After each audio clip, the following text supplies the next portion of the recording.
அம்மம்மா பொன்னாயிவ அப்பப்பா பொல்லாதவ அம்மம்மா பொன்னாயிவ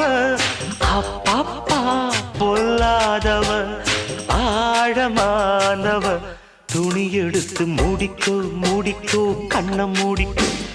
கட்டிக்கோ கட்டிக்கோ என்ன கட்டிக்கோ